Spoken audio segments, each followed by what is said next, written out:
నమస్తే and welcome to Lahari's classes. Welcome back to AP Kaushalam skill test series. ఈ సిరీస్లో భాగంగా మనం ఈరోజు యాప్టిట్యూడ్ అండ్ రీజనింగ్ సెట్ 5ని డిస్కస్ చేసుకోబోతున్నాము.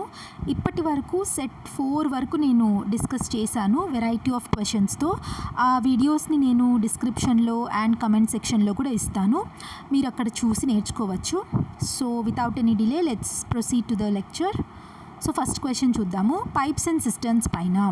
ఇప్పుడు ఒక ట్యాంక్లో a pipe can fill a tank in 6 hours. ఒక ఏ అనే పైపు ఈ ట్యాంక్ని 6 hours ఫిల్ చేస్తుందంట. బి అనే పైపు ఈ ట్యాంక్ని 9 hours ఎంప్టీ చేస్తుందంట. So in how many hours will the tank be filled if both pipes are open together. ఈ రెండు పైప్స్ని సైమల్టేనియస్గా ఓపెన్ చేసినప్పుడు ఈ ట్యాంక్ మొత్తం ఫిల్ అయిపోయే టైం ఎంత అని అడుగుతున్నారు. సో ఎప్పుడు కానీ గుర్తుపెట్టుకోండి, ఫిల్ చేస్తుంది అన్నారంటే దీన్ని ప్లస్గా తీసుకోవాలి, ఎంటీ చేస్తుంది అంటున్నారు అంటే మైనస్గా తీసుకోవాలి. In the sense 6 hours pipe A fill చేస్తుంది అంటే 1 hour ఎంత ఫిల్ చేస్తుంది, +1/6. అంటే ఈ ప్లస్ని మనం రాసుకోవాల్సిన పని లేదు, కానీ నేను మీకు అర్థం అవ్వాలని క్లియర్గా చెప్తున్నా. Next pipe B can empty the tank in 9 hours అన్నారు. సో ఎంటీ అంటే నేనేం చెప్పాను, మైనస్ తీసుకోవాలి అన్నాను కదా. సో 1 hour ఎంత ఎంటీ చేస్తుంది, 1/9 యాజ్ సింపుల్ యాజ్ దాట్. ఇప్పుడు దీన్ని మీరు సాల్వ్ చేశారంటే ఏమొస్తుంది, 3/54 వస్తుంది. ఇదేంటిది, 1 గంటలో పని చేసే ఎఫిషియన్సీ ఇది. ఈ ఎఫిషియన్సీనే ఇన్వర్స్ చేసేసామంటే టైం వస్తుంది మనకు, నథింగ్ బట్ 54/3. ఎంత? ఈ ఆన్సర్ మీరు నాకు కమెంట్ సెక్షన్లో చెప్పాలి. 54/3 is nothing but those many hours the tank takes both pipes take to fill the tank అన్న అవర్స్ అనమాట. దీని 54/3 అంటే ఆన్సర్ ఏంటో నాకు కమెంట్ సెక్షన్లో మీరు చెప్పాలి. నెక్స్ట్ బోట్స్ అండ్ స్ట్రీమ్స్ పైన. ఇది చాలామంది భయపడతారు బోట్స్ అండ్ స్ట్రీమ్స్. ఇది కూడా చాలా సింపుల్ టాపిక్కే, ఇక్కడ జాగ్రత్తగా వినండి. చూడండి, ఇక్కడ a boat travels 24 kilometers downstream in 2 hours. ఇక్కడ ఏం చేశారు, మనకి డిస్టెన్స్ ఇచ్చేశారు, టైము ఇచ్చేశారు. అప్పుడు స్పీడ్ ఏమవుతుంది, డౌన్ స్ట్రీమ్ స్పీడ్ ఏమవుతుంది, distance by time, nothing but 12 kmph. Because km/h, kilometre ఉంది, అవర్ ఉంది. So 12 kmph downstream speed అంట ఆ బోట్కి. అదే డిస్టెన్స్ అప్ స్ట్రీమ్లో 4 hours వెళ్తుందంట. నథింగ్ బట్ SU ఏమవుతుంది, 24/4 అంటే 6 kmph, 6 km/h అప్ స్ట్రీమ్ వెళ్తుందంట. So find the speed of the boat in still water స్టిల్గా ఉన్నప్పుడు బోట్ స్పీడ్ ఎంత అని అడుగుతున్నారు. ఈ రెండు గుర్తుపెట్టుకోండి. డౌన్ స్ట్రీమ్ ఎంత, 12 అన్నాను, అప్ స్ట్రీమ్ ఎంత వచ్చింది, 6 వచ్చింది. So speed of boat in still water is equal to down stream speed plus up stream speed by 2. అంతే, సింపుల్. అంటే ఏంటి, speed of boat is equal to 12 + 6/2. ఎంత వస్తుంది ఆన్సర్, మీరు నాకు కమెంట్ సెక్షన్లో చెప్పాలి. అదే మీ హోంవర్క్. క్యాలిక్యులేషన్ పార్ట్ మీరు కమెంట్ సెక్షన్లో చెప్పాలి నాకు. Okay, next question. A and B invest 5,000 rupees and 7,000 rupees respectively. After 1 year, what is the ratio of their profits? వాళ్ళ ప్రాఫిట్స్ రేషియో ఏంటి 1 year తర్వాత అని అడుగుతున్నారు. ఇక్కడ సింపుల్, ప్రాఫిట్స్ ఏ రేషియోలో డివైడ్ చేస్తారు అంటే వాళ్ళ ఇన్వెస్ట్మెంట్ రేషియోలోనే. ప్రాఫిట్స్ ఇన్వెస్ట్మెంట్ రేషియోలోనే డివైడ్ అవుతుంది. ప్రాఫిట్స్ ఇంకొకటి ఇన్వెస్ట్మెంట్ లేకుండా టైం పీరియడ్ ఇచ్చారనుకోండి, ఒక మనిషి 2 years వరకు ఇన్వెస్ట్ చేశాడు ఆ బిజినెస్లో, ఒక మనిషి 1 year ఇన్వెస్ట్ చేశాడు. అప్పుడు ప్రాఫిట్స్ ఎంత అంటే 2:1 వాళ్ళ టైం పీరియడ్తో ప్రపోర్షనల్గా ఉంటుంది. సో ఎప్పుడు కానీ ప్రాఫిట్స్కి ఇవంతా డైరెక్ట్లీ ప్రపోర్షనల్. సో సింపుల్గా ప్రాఫిట్స్ ప్రపోర్షన్ ఏమవుతుంది, 5,000:7,000. అన్ని zeros cancel, 5:7 is the right answer. అది. నెక్స్ట్ మిక్స్చర్ అండ్ అలిగేషన్ పైన. ఇది చాలామంది భయపడతారు, కొంచెం ఈ మిక్స్చర్ అండ్ అలిగేషన్ కొంచెం ట్విస్టింగ్గా అడుగుతారు, కానీ ఇది సింపుల్గా నేర్చుకోవచ్చు. చూడండి, in what ratio should water be mixed with milk consisting 20 rupees per liter to get a mixture worth 15 rupees per liter. ఇప్పుడు ఒక మిల్క్ ఉంది, ప్యూర్ మిల్క్ ఉంది, దీంట్లో వాటర్ యాడ్ చేయలేదు, ఏం చేయలేదు. సో ఆ pure milk per litre cost ఎంత, 20 rupees అంట. అదే మిల్క్ని వాటర్ యాడ్ చేసి 15 rupees per literగా అమ్మాలి అనుకుంటున్నారు. అట్లయితే ఎంత వాటర్ యాడ్ చేయాలి ఎంత వాటర్, ఇక్కడ లీటర్స్లో అడగడం లేదు, జస్ట్ రేషియోలో అడుగుతున్నారు. ఎంత రేషియో ఆఫ్ వాటర్ని యాడ్ చెయ్యాలి అని అంటున్నారు. మనకి ఏం అడిగారు, water is to milk ratio మనకు కావాలి.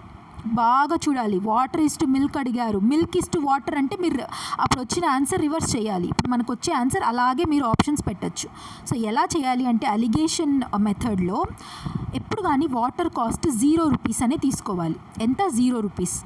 అండ్ మిల్క్ కాస్ట్ ఎంత అన్నారు, 20 రూపీస్ అన్నారు. సో మనకి మిక్స్చర్ కాస్ట్ ఎంత, 15 రూపీస్. దీన్ని ఇంకా కొంచెం క్లియర్గా రాద్దాం. వాటర్ ఇక్కడ రాసుకోండి, మిల్క్ ఇక్కడ రాసుకోండి, ఈస్టు మధ్యలో ఈస్టు ఉండాలి. వాటర్ కాస్ట్ ఎంత, 0 రూపీస్. మిల్క్ కాస్ట్ ఎంత, 20 రూపీస్. మిక్స్చర్ కాస్ట్ ఎంత, 2 మిక్స్ చేశాక పర్ లీటర్ 15 రూపీస్. అన్నీ పర్ లీటరే, ఒక 2 లీటర్స్ ఒకటి, ఇక్కడ 1 లీటర్ అలా కాదు, సేమ్ యూనిట్స్లో ఉండాలి, సేమ్ మెజర్లో ఉండాలి. ఓకేనా. సో ఇలా రాసుకొని ఇప్పుడు అలిగేషన్ చేయండి. 20 - 5 ఏమవుతుంది, 5 అవుతుంది. ఇక్కడ 0 - 15 - 15 అని తీసుకోకూడదు, ఏదైనా పెద్ద నెంబర్ నుంచి చిన్న నెంబర్ని మైనస్ చేయాలి. సో 15 - 0 15. మనకి ఎలా వచ్చింది, వాటర్ ఈస్ టు మిల్క్ ఏమొచ్చింది, 5:15 వచ్చింది. అంటే 1:3 1:3 రేషియోలో మిక్స్ చేస్తే మనకి 15 రూపీస్ పర్ లీటర్గా మనం అమ్మచ్చు. అంటే ఏంటి, వాటర్ 1 పార్ట్, మిల్క్ 3 పార్ట్స్ ఉంటే 3 కప్పులు మిల్క్ ఉంటే 1 కప్పు వాటర్ మిక్స్ చేయాలి, అది దీని అర్థం. ఓకేనా. సో సింపుల్గా ఆన్సర్ చేయొచ్చు. ఓకేనా. Option C is the right answer, 1:3. Next number system పైన find the smallest number which when divided by 5, 6, 8 leaves a remainder 2 in each case. ఒక ఎక్స్ అనే నంబర్ ఉంది, ఈ నంబర్ని 5తో డివైడ్ చేసినా, 6తో డివైడ్ చేసినా, 8తో డివైడ్ చేసినా ఒకే రిమైండర్ వస్తుందంట, దట్ ఈస్ 2. సో ఆ నంబర్ ఏంటి అని అడుగుతున్నారు. చాలా సింపుల్. ఇలా అడిగినప్పుడు ఈ 5, 6, 8కి ఎల్సిఎం కనుక్కోండి. 5, 6, 8కి ఎల్సిఎం ఏమొస్తుంది, 120 వస్తుంది. ఎల్సిఎం చేయడం మీకు వచ్చు అనుకుంటున్నాను, రాకపోతే కమెంట్ చేయండి, నేను మీకు చెప్తాను ఎలా చేయాలో. రిమైండర్ ఏమన్నారు, 2 అన్నారు. సో ఇక్కడ రిమైండర్ వస్తుంది కాబట్టి ఆ రిమైండర్ని ఇక్కడ యాడ్ చేయాలి. సో ఆ నెంబర్ ఏంటి అంటే 122.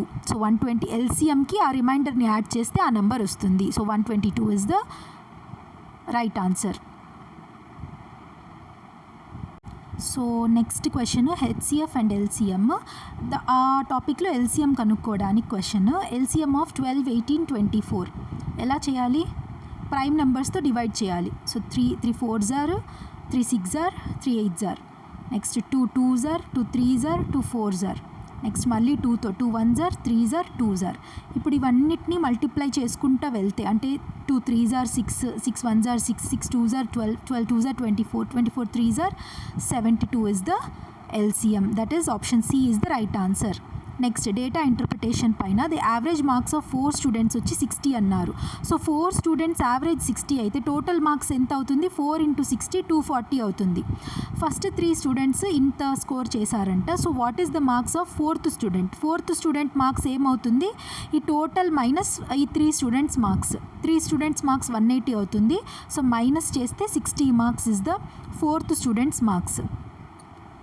Next reasoning questions, alphabet coding పైన ఇక్కడ బాగా అబ్జర్వ్ చేస్తే ఆల్ఫాబెట్ సిరీస్ ఎలా ఉంటుందో అలానే నంబర్స్ కూడా ఇచ్చుకుంటూ వెళ్ళారు.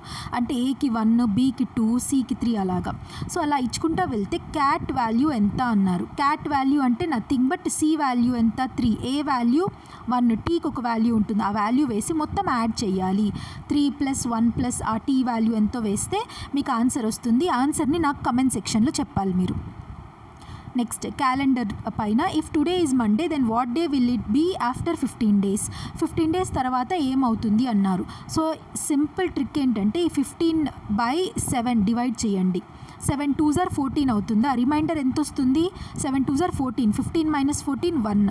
రిమైండర్ ఎంత వచ్చిందో ఆ నెంబర్ని మండేకి యాడ్ చేయండి. మనకు రిమైండర్ 1 వచ్చింది కదా. సో మండే + 1 అంటే ఏంటి, ట్యూస్డే. సో ఆ 15 days తర్వాత వచ్చే day Tuesday. Next find the odd one out. ఇది సిల్లీగా సింపుల్గా క్వశ్చన్స్ ఉంటాయి కానీ ఇలాంటి ఆడ్ వన్ అవుట్ కూడా అడుగుతారు. సో ఏంటి, పెన్, పెన్సిల్, ఎరేజర్, బుక్ అని ఇచ్చారు. సో దీంట్లో వెరైటీగా ఉన్న ఆప్షన్ని చూస్ చేసుకోవాలి. సో బుక్కే కదా, పెన్, పెన్సిల్, ఎరేజర్ అంతా బుక్ పైన యూజ్ చేస్తాం. So book is different from all of these. So book is the odd one out. Next mathematical operation, ఏం లేదు, ఎక్కడైతే ప్లస్ ఉంటుందో అక్కడ మల్టిప్లై చేయాలి, ఎక్కడైతే మైనస్ ఉంటుందో అక్కడ డివైడ్ చేయాలి, ఎక్కడైతే మల్టిప్లికేషన్ ఉంటుందో అక్కడ ప్లస్ చేయాలి, డివిజన్ ఉన్న చోట మైనస్ చేయాలంట according to the question. So ఈ ఎక్స్ప్రెషన్లో అదంతా కూడా రీప్లేస్ చేయండి ఆ సింబల్స్. ఇక్కడ ఏముంది, బ్రేసెస్ అలానే వేసుకోవాలి. 8 ప్లస్ అంటే మల్టిప్లై చేయమన్నారు, సో 8 × 4, ఇంటూ అంటే ప్లస్ చేయమన్నారు, so +2. 8 4s are 32 +2 34. Option C is the right answer. Next ranking. In a class of 40 students Ramesh is rank 12 from the top నుంచి 40 స్టూడెంట్స్లో రమేష్ ర్యాంక్ 12th అంట. So from the bottom Ramesh rank ఎంత అని అడుగుతున్నారు. So సింపుల్గా total students minus top నుంచి వచ్చిన rank +1 చేస్తే మనకు ఆన్సర్ ఎంత వస్తుంది, 29 వస్తుంది. So Ramesh rank from the bottom is 29. Next syllogisms. All books are pens అన్నారు, సమ్ పెన్స్ ఆర్ పేపర్స్ అన్నారు. ఇలా మనం వెన్ డయాగ్రామ్స్ వేసుకుంటాం. సో కంక్లూజన్ చూడండి, సమ్ బుక్స్ ఆర్ పేపర్స్ అంటున్నారు, కానీ ఇక్కడ మనం కంక్లూడ్ చేయలేం. ఒకవేళ సమ్ పెన్స్ ఆర్ పేపర్స్లో ఇక్కడ బుక్స్ కూడా కలిస్తే నేను చెప్పచ్చు సమ్ బుక్స్ ఆర్ పేపర్స్ అని, కానీ ఇలా కలవడం లేదు. సో ప్రాబబిలిటీ అయితే ఉంది కానీ కలవడం లేదు. సో ఫాల్స్ అని చెప్పలేము కానీ ప్రాబబిలిటీ ఉంది. సో అలాంటి కేసెస్లో కెనాట్ బి డిటర్మైన్డ్ అని చెప్పాలి. కెనాట్ బి డిటర్మైన్డ్ అని చెప్పాలి. నెక్స్ట్ వెన్ డయాగ్రామ్ పైన how many persons like both tea and coffee, ఎంతమందికి టీ అండ్ కాఫీ రెండు ఇష్టము. ఇఫ్ 40 మెంబర్స్కి టీ అంటేనే ఇష్టం, 25కి కాఫీ అంటే ఇష్టం, 10 లైక్ బోత్ కాఫీ అంటే ఇష్టం అన్నారు. క్వశ్చన్లోనే ఆన్సర్ ఉంది, మనం ఇక్కడ క్యాలిక్యులేషన్స్ అవసరం లేదు, ఈ ఇన్ఫర్మేషన్ కూడా మనకు అవసరం లేదు. Both like coffee and tea అంటే 10 మెంబర్స్ కదా, సో డైరెక్ట్గా 10 is the right answer. Next ఇక్కడ 5 ఫ్రెండ్స్ కాదు 4 ఫ్రెండ్సే. 4 friends are standing in a line, Ram is taller than Shyam అన్నారు. Ram taller than Shyam. Next but shorter than Sohan, కానీ రామ్ సోహన్ కంటే షార్టర్. ఈ స్టేట్మెంట్ని ఎలా రాయొచ్చు, రామ్ సోహన్ కంటే పొట్టిగా ఉన్నాడు అంటే సోహన్ రామ్ కంటే పొడవుగా ఉన్నట్లే కదా. So Sohan is greater than Ram అని రాసుకోవచ్చు కదా. ఇప్పుడు ఈ ఎక్స్ప్రెషన్ని పక్కన పెట్టేద్దాం, ఇది మాత్రమే చూడండి. సో దీన్ని మనం ఎలా రాయొచ్చు చూడండి, Sohan greater than Ram greater than Shyam. And ఇక్కడ చూడండి మోహన్ ఈజ్ ద షార్టెస్ట్ అన్నారు, అంటే లాస్ట్లో మోహన్ ఉంటాడు. ఈ 4 ఫ్రెండ్స్లో లాస్ట్లో మోహన్ ఉన్నాడు. హూ ఈజ్ ద టాలెస్ట్ అంటున్నారు. హూ ఈజ్ ద టాలెస్ట్ అంటే ఆబ్వియస్గా సోహన్ లైన్లో ఫస్ట్ నిలబడుకొని ఉన్నాడు. So Sohan is the tallest of all. So option C is the right answer. So ఇది 15 questions mixed aptitude and reasoning పైన.